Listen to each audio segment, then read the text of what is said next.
Fox 61 News at 5 starts now. Now at 5, a record-tying hot day across the state, and the heat's going to stick around. Chief Meteorologist Rachel Frank tracking how long it will last. Plus, with temperatures so high, doctors worry about people who might be more vulnerable to the heat, and they have even more warnings for people on certain medications. And a disease that has been garnering global attention now causing the White House to act directly. The latest on an important health crisis declaration. All right, day 3 of 90-degree heat. The heat wave is now official.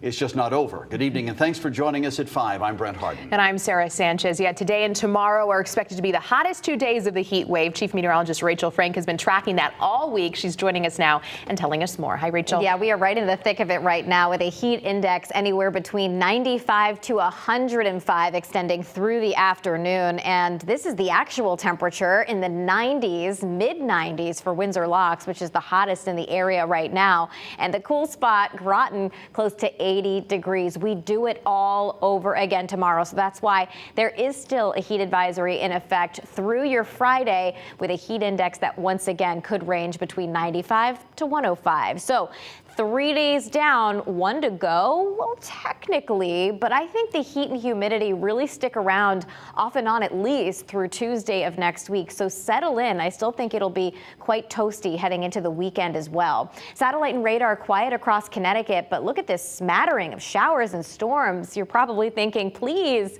send them this way. And some of these dying showers and storms may make it to Connecticut as we head towards 7 or 8 o'clock tonight. But the general trend will be for these to weaken as they move through our state. You'll see that here on our future radar. This is 7:30, looking pretty good. 8 o'clock. All right, Western Connecticut getting in on some action, and then the fizzle. The fizzle is real. So some areas may get a little shower or a thunderstorm, but most do not. Low temperatures tonight dropping back into the low to mid 70s heading through the day tomorrow. It's hot and humid again. Highs in the low to mid 90s as we head through the afternoon, and a chance for a hit or miss shower or storm. Most of the day is dry. And again, these will be scattered in nature. So hopefully some towns will get a much needed drink of water. We'll talk about the weekend forecast and beyond coming up. All right, Rachel, thank you. So, it's a scorcher out there today, but that didn't stop people from getting outside today. After all, winter will be here before we know it, so we might as well cherish the warmth while it's here. That's true. Fox 61's Carmen Chow on the hot weather beat today. So, Carmen, how's it feeling out there? Well, Brent and Sarah, I just checked my phone. It is now 94 degrees, but it feels well over 100 degrees. So at this point, I would say, what difference does it make, right? It's just really hot out here. It's muggy, it's sticky, kind of feels like silly putty, if any of you guys remember that toy back then. But I've been eyeing that fountain back there over outside of Hartford City Hall. I feel like I'm about to hop in that in about 2 seconds. It's looking pretty refreshing right about now. But people I spoke to say they're really just holding on because they know all of this is just temporary. Because this heat is going to be booming. Oh, it's booming all right. The sun beating down as the day goes on. Hot enough to cook a meal on the pavement. Hartford resident Julia Rivera has been waiting for the bus all morning.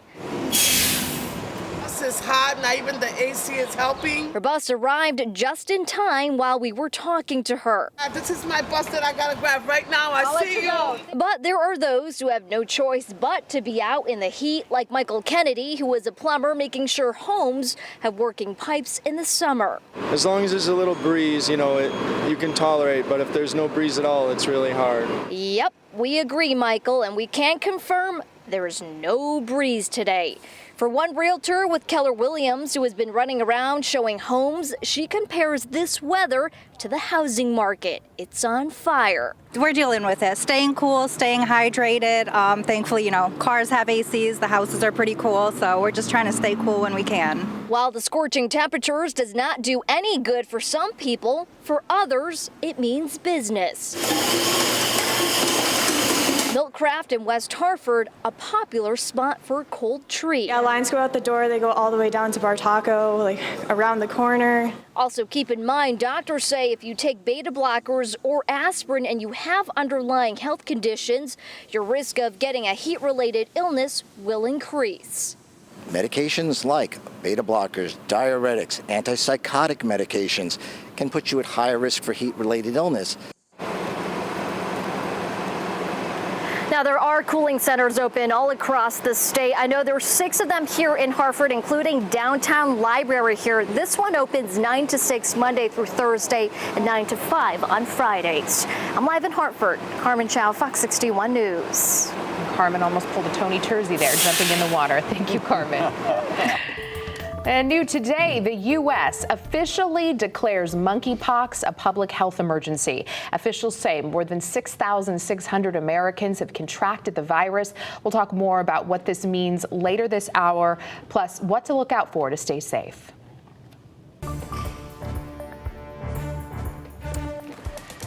A violent week in Hartford, police investigating several shootings that city leaders say may be connected. Yeah, today Mayor Luke Bronin gives us an update on the recent violence in his city. Fox 61's Gabby Molina is there with everything that was discussed. Gabby.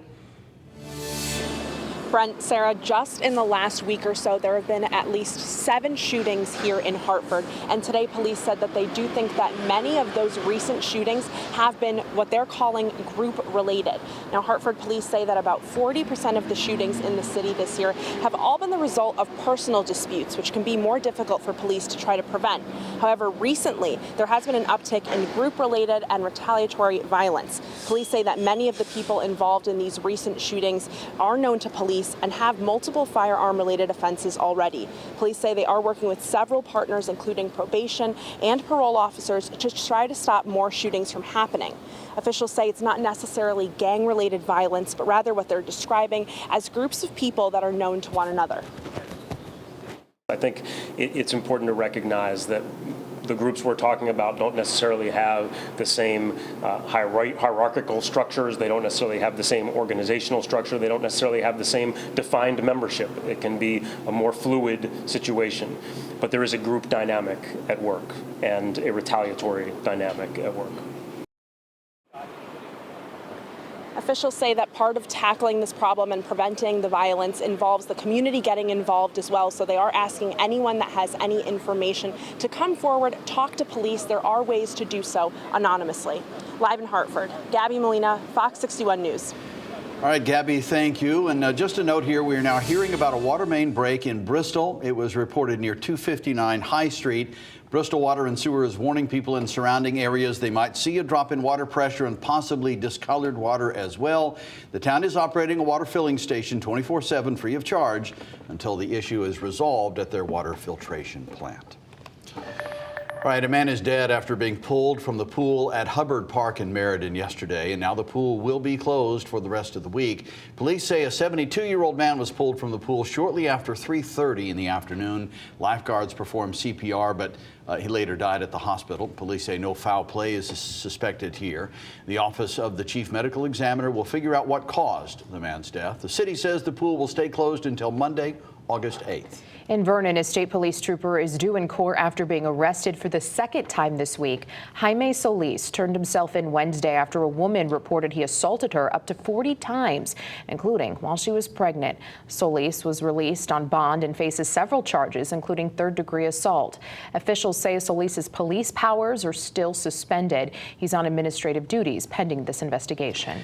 Governor Lamont announcing more than $5 million is being made available to make renovations to the Connecticut Department of Veterans Affairs building in Rocky Hill. The building was constructed back in 1940, and the funding provided by the state will allow them to make renovations to their heating and security systems. Well, the Coast Guard celebrates a big birthday earlier today in New London, now at 232 years old. Today honored 2,500 active duty, reserve, and auxiliary members. The festivities included music, speeches, and cake to mark the occasion. Can't have a party without cake.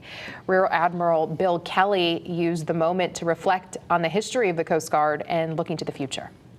This is a great day. 232 years old. We look pretty good, I think, for 232 years. Longest serving seagoing service in the United States. And, you know, we're honoring our past and we're looking to our future. And this is where the future starts. Today, the Coast Guard has their largest percentage of women ever, roughly 43% of cadets. A local horse trainer is free on $100,000 bond tonight after being charged with 20 counts of animal cruelty for the way she is alleged to have trained horses for White Birch Farm in Portland. Fox 61's Tony Tersey joins us live from Portland with what the arrest warrant alleges. Tony. Yeah, not much going on, Sarah and Brent. Good afternoon to you at home. Not much going on here at the White Birch Farm throughout the day. We walked deep into the property to try to speak with the owner before we were asked to leave. But before we were asked to leave the property, we did notice in a couple of the stalls there were still horses being tended to, despite the widespread allegations. This past spring, state animal control officials began investigating multiple claims of abuse to horses trained by Alexis Wall here at White Birch Farm in Portland.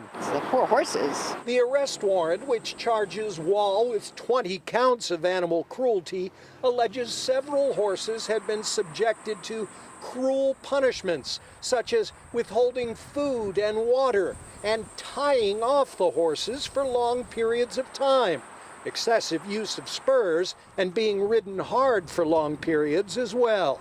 Yeah, it's too bad. And you know what? The horses can't talk, and they're the ones that are suffering. Fox 61 provided a longtime local horse trainer with a copy of the warrant. I can't speak for what's going on there. I don't know her, and I don't know her training techniques, but I do know that a lot of what was talked about, used in the correct manner, is okay. The warrant alleges that Wall was harsh, though. One complainant explained when the trainer did not like a horse's behavior, she, quote, took his head and slammed it into the wall. I just can't believe anybody would think that they can put a horse through that with that kind of pain and get away with it. Another complainant alleges Wall once said, quote, pain is an important part of training, that horses listen to pain, and that pain must be great enough to make a lasting impression.